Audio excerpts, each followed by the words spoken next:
తిరుమలలో విపరీతమైన భక్తుల రద్దీ కొనసాగుతున్న పరిస్థితి కనిపిస్తూ వస్తుంది. ముఖ్యంగా నిన్న సెలవు కావడం, ఈ రోజు వారాంతం కావడం, రేపు ఆదివారం రావడంతో కూడా పూర్తి స్థాయిలో భక్తుల రద్దీ తిరుమలలో నెలకొందని చెప్పారు. ప్రస్తుతం మనం అలిపిరి తనిఖీ కేంద్రం వద్ద ఉన్నాం. ఇక్కడ భారీ స్థాయిలో కూడా వెహికల్స్ వేచి ఉన్న పరిస్థితి కనిపిస్తూ వస్తుంది. పూర్తి స్థాయిలో చెకింగ్ చేసేందుకు కొంత ఆలస్యం కావడంతో కూడా పూర్తి స్థాయిలో కూడా ఇక్కడ వాహనాలు బారులు తిరిగిన పరిస్థితి కనిపిస్తూ వస్తుంది. ప్రస్తుతం అలిపిరి తనిఖీ కేంద్రం నుంచి కూడా గరుడా స్టాచ్యూ వరకు కూడా భారీ స్థాయిలో వాహనాలు మోహరించిన పరిస్థితి అయితే ప్రస్తుతం మనం అలిపిరి వద్ద చూడవచ్చు. ఎందుకంటే ఒక్కసారిగా వ్యక్తిగత వాహనాలతో కూడా భక్తులు అధిక సంఖ్యలో తిరుమలకు చేరుకోవడం, ఈ చేరుకున్న వాహనాన్ని కూడా ఒకసారిగా అలిపిరి తనిఖీ కేంద్రం వద్దకు చేరుకోవడంతో పూర్తి స్థాయిలో కూడా ఇక్కడ వాహనాలు వేచి ఉన్న పరిస్థితి మనం చూస్తున్నాం. ఒక్కో వాహనం తనిఖీ చేయడానికి మినిమం 30 నుంచి 1 నిమిషం సమయం పట్టడంతో పూర్తి స్థాయిలో కూడా ఈ వాహనాల తనిఖీకి కొంత ఆలస్యం అవుతుందని మనం చెప్పుకోవాలి. ఇక స్కానింగ్ సిస్టమ్ కూడా ప్రతి లగేజ్ను, తిరుమలకు వెళ్లే ప్రతి లగేజ్ను కూడా స్కాన్ చేయాల్సి ఉంటుంది. తిరుమలకు వెళ్లే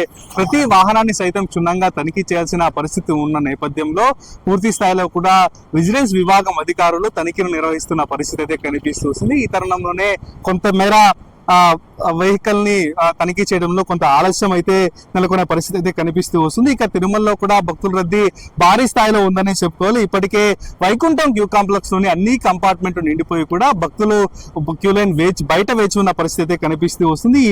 ఈ వేచి ఉన్న ప్రాంతం వచ్చి టీబీసీ వరకు కూడా క్యూ లైన్ వ్యాపించి ఉన్న పరిస్థితి అయితే కనిపిస్తూ వస్తుంది. ఇక ఎలాంటి టోకన్ లేకుండా స్వామివారి దర్శనం చేరుకున్న భక్తులకు మాత్రం ఖచ్చితంగా 24 గంటల నుంచి 28 గంటల సమయం పట్టే అవకాశం అయితే కనిపిస్తుందని కూడా టీటీడీ ఇప్పటికే పత్రికా ప్రకటన అయితే విడుదల చేయడం జరిగింది. ఇక నిన్న స్వామివారిని 58,319 మంది దర్శించుకోగా ఇక స్వామివారి తలనాలను సమర్పించిన భక్తుల సంఖ్య 30,360 మందిగా కూడా టీటీడీ వెల్లడించిన పరిస్థితి కనిపిస్తూ వస్తుంది. ఇక స్వామివారికి కానుకల రూపంలో హుండీలో సమర్పించిన కానుకల సంఖ్య 3,27,00,000గా కూడా టీటీడీ ప్రకటన విడుదల చేసింది. అయితే మొత్తం మీద క్యూ లైన్ లో వేచిన భక్తులకు మాత్రం టీటీడీ ప్రత్యేక ప్రణాళిక రూపొందించి చెప్పుకోవచ్చు. ఇది ముఖ్యంగా వేసవి కావడం, తిరుమలలో చలవ పందులను సైతం ఏర్పాటు చేసి భక్తులకు ఎలాంటి అసౌకర్యం కలగకుండా అయితే ప్రత్యేక జాగ్రత్తలు టీటీడీ తీసుకున్న పరిస్థితి కనిపిస్తూ వస్తుంది. ఇక క్యూ లైన్ లో వేచి ఉన్న భక్తులకు అన్నప్రసాదాలతో పాటుగా నీరు, మజ్జిగ, పాలు అందించే విధంగా కూడా ప్రతినిత్యం మానిటరింగ్ చేస్తున్న పరిస్థితి కనిపిస్తూ వస్తుంది. ఎక్కడ భక్తులకు చిన్నపాటి అవాంఛనీయ ఘటనలు జరగకుండా కూడా ప్రత్యేక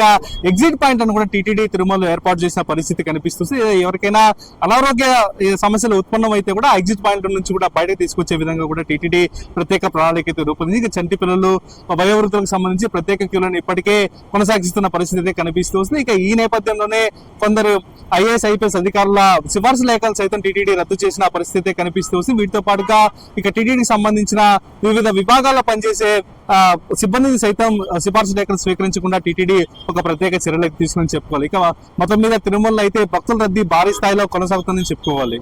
ఇది ఇక్కడ తాజా పరిస్థితి. Over to studio.